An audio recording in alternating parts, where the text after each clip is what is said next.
Well, welcome back to my channel, guys. Like today, I feel very accomplished. I managed to film a lot of content today. That's why I am in this. I'm sure you'll be looking like this is. I'm looking different. But don't worry, don't worry, don't worry. Different content for different audience. But we're back. The Chelsea Blues are back. Lampard sneaky. Is it sneaky or sticky? Sneaky, sticky, whatever. Blues are back. If you don't live under a rock, you would know that Lampard is back as Chelsea's coach. Um, I have a lot to say about it, but like I took time to put my thoughts together so that I don't just come here and be rambling and wasting your time, because I think your time is really precious for you to like click on my video to watch it. So I have to give you very sensible and summarized version of my thoughts. Some people are not happy that Lampard is our new coach or our interim coach and all of that. And I'll tell you that it's better than that Bruno guy to take us to the end of the season. To me, like, because that guy, I just was disconnected from him, to be honest. And even the draw, I was like, whatever. Like, it could have been worse. Liverpool could have beaten us, or like we will not get our chances, and they will score theirs and all of that. But like it was a draw, it was not so bad. And yeah, some people not being on board and some people being on board with it. All of them are right, to be honest, because this people's fears with not being on board with Lampard is because sorry, I'm certain is because they are scared that it could become permanent. And like he said in his press conference that like they didn't tell him when his contract to end and things like that, and so people are scared that Boli might just extend it. Actually, like, my own thoughts for it is because if in summer a lot more jobs will be on the market, even though like Chelsea will be among the most lucrative like jobs or managerial jobs on the market, but like PSG will be looking for a new coach. If Ancelotti goes to Brazil, which I'm 50-50 on that, Real Madrid's job too will be up for grabs. And then Tottenham is looking for a new coach. West Ham might look for a new coach. Leicester is looking for a new coach. And there might still be even more sacking in the summer. So don't worry. Don't worry. Things like that makes me think that like if there are very few good managers. When I say there are good managers and there are top managers, like I was telling someone, there are a lot of managers in that good managers pool, like Potter too. He's in that good managers pool, but he's not a top manager, and Chelsea needs a top manager. So, and for me, I'll say here now, my own candidate is Mourinho. But if it's not Mourinho, I don't know, man. Like, I don't know. Like, if it's not Mourinho, I really don't. I cannot choose between Nagelsmann. I believe that's how they pronounce it, Nagelsmann and Enrique. I don't trust Enrique. I'm sorry, I don't trust him. He had MSN, and after then, he has not really proved himself with the other teams he has taken charge of. He has tried, not like he's a terrible coach, but he's not a top coach. Sorry about that. The amount of technical difficulties I've experienced today. Whew, child. But I don't remember where I stopped. But like I was talking about, like why some people are not exactly excited, and why I understand why some people are not excited, and why I get why some people are. Like some people say it's a PR stunt, but yeah, like like a lot of us have been saying we feel disconnected from Chelsea, and like they give you someone that will make you feel connected, and it's a win. Technically, it's a win-win for everybody. Like for me, I've written Chelsea off from Champions League. I can't even lie. Like even before we hired Lampard, with Lampard, there's a very slim chance because like you bring that passion, that commitment to the game or trying to win the game, even though like with the way Benzema and Vinicius Junior be playing, it's not like it's only them can even score that can score on that team. Like anybody can score on that team, to be honest. So God help us. God help us. But that does not mean that I raise Lampard as a coach. Like it's just nice to have someone that a familiar face I know and love as a player, as a legend, but like as a coach, I'm very unsure about him. Very, very unsure. Let me not lie. But you never know. Like he can make us more attacking than we already are. Like we're already creating chances, but maybe he can give our attackers a few pointers on how to score. Cause like they apparently don't. They don't. They don't. So with that out of the way, I'm going to get into how I think Lampard is going to set us up for the Wolves game. It's an away match, and I think it could be a very it could either be he will stick to like our regular like players and formation just for this game, and then like with a little more days to incorporate whatever he would want to change for the Madrid game, which is obviously more important. So that's why my lineup is a either a 3-5-2-1, no 3-4-2-1 formation, or a 4-3-2-1 formation. Because like he normally likes to play with a back four, but all the other like top coaches have played with a back three. So at least he had Rudiger, but we don't have Rudiger anymore. So we have to make do with what we have.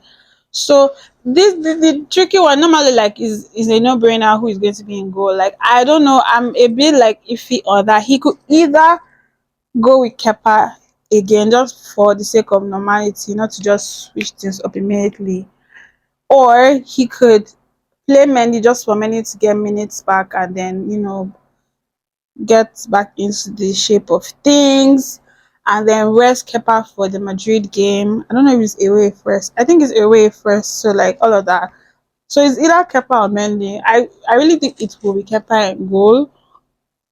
But don't be too surprised if it's Mendy in goal. Like not the narrative that people will think that like obviously like Mendy was Lampard's number one. That's why he bought him because he didn't want Kepa anymore. Whatever, whatever, whatever. That might be true, but I don't think that would be the narrative or the reason behind why Lampard might drop Kepa in the Wolves game. I think it would just be strictly business. It's just business. Like it's nothing personal. Like and nobody should try to change that narrative. Even though I know I will see tweets about it, but like I'm just saying it now on my channel just to say I'm not part of it. I'm not part of it. But to be nice, the jokes are always nice. Then obviously our midfield in my 3-4-2-1 formation is James, Kante, Enzo, and Chilwell, of course. I don't know. I my one cover chip to rest for the Madrid game because he was looking like that game was quite physical for him. So it's not like he's a player to pamper, but he's also a fragile player for us and a very good midfielder and central midfielder for us. So I wouldn't want to lose him to injury if like even though like same thing with Kante, but Kante we need Kante to build minutes, match fitness and stuff like that. He came off in the 80 something or 70 something minutes in the Liverpool game. So if he plays up to 65, I wouldn't mind an hour, 5 minutes, whatever. That would be good for him to get him prepped for Madrid because we need him to be Kante, you know? Mm. I can't take this pressure. I can't take this pressure. And I've tried to sing Davido section. I might just put the song on top of this. But yeah, then in the two attacking or like forward or whatever, Mount and Sterling. No, no, no. Sorry, what am I saying? Mount or Sterling? Like I would put Mount, but he would put Mount also. But we also don't know because the dynamics playing might not allow him to play Mount. But Lampard sometimes don't care, and if he's like an interim coach, like he doesn't have to please the owners like that because it's not like they're gonna sack him after the Wolves game. They could, but I don't think they will. They're not Abramovich, so yeah. I will put Mount, and I'm sure Lampard might put. I'm sure Lampard will put Mount there on the right. Then Felix on the left with Kai. up top. I know some people don't want to see Kai up top, and I understand. I love Kai, but like, he needs to rest. He needs to sit on the bench for a while. Like, he needs to relax. He needs to choose one. Either he rests for the Wolves game or he rests for the Madrid game. And I know some people will say prefer for him to rest in the Madrid game because if we create chances and he can't bury them, blah blah blah blah blah blah blah. But sometimes, like he turns up in big games, so I cannot King Kai. I cannot like take that away from him. He pull ups in big matches, so why not? Why not? But if he doesn't go with a back three and he goes with a back four, which we are used to, it will be James Fofana, Badiashile, and Chilwell. Because Chilwell is our first. What's the word? Like because we have Chilwell and Coquelin, like he's obviously first pick. Chilwell is our first pick left back. So yeah. Then in the midfield, Kante, Enzo, Kovacic, just because like that midfield looks solid in Liverpool game, controlled the tempo, like gave forward passes, this and that. Like they kept the game together. So I would like to see them play together again. Then I will still have Mount and Felix in the same position as I did in the other formation, and then Kai up front. But if we don't put Kai up front, like I was saying, or if I even mentioned Fofana, that David Fofana, right? Like this is it doesn't hurt to give him a chance, but we can also play Aubameyang, which people are leaning more towards because I think he wanted him at Everton and all that. So maybe Aubameyang might feature, maybe. And why I put Badiashile in both formations, right, is because he isn't registered in Champions League. So like instead of playing another player that could be registered for Champions League, why not we just play him? He gets the minutes, you get to see what he can do, this and that, that and that. So yeah, that's my lineup prediction. Yep, I'm right this time around. I'd be really getting close. I getting all 11 players correctly, but yeah.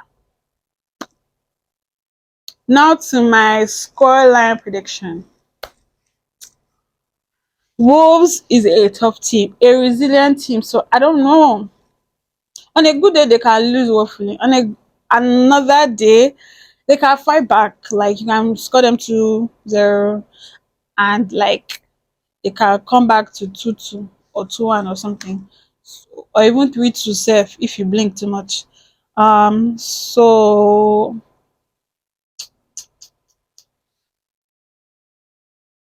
hmm, I still think it will be a draw for Chelsea. I think it will be a draw for Chelsea.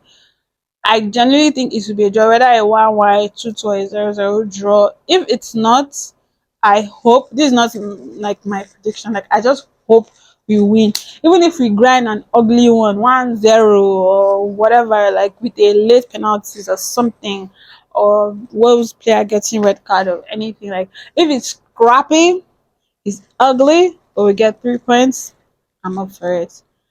That's all. If you have come to the end, or if you have come to this point, if you have come to the end of this video, please don't forget to like, share, subscribe. If you want to see my beautiful face, hear my beautiful voice, talk about Chelsea. If you love Chelsea, I love Chelsea. So why don't we subscribe and keep in communication or keep connecting? No, I'm not that one. I'm not saying anything that I'm not supposed to say. But yeah, thank you guys for watching. Please don't forget to subscribe, like, share everything. Comment, tell me your thoughts, whether who you would like to be Chelsea's coach, why you are happy with Lampard, why you are not happy with Lampard, whether you think my lineup prediction is good enough, or like if you agree with it, whatever you don't agree with it, anything, or what you want to see or what you don't want to see. Comment down below, and I'll be looking, reading, watching, learning. Yeah, bye guys.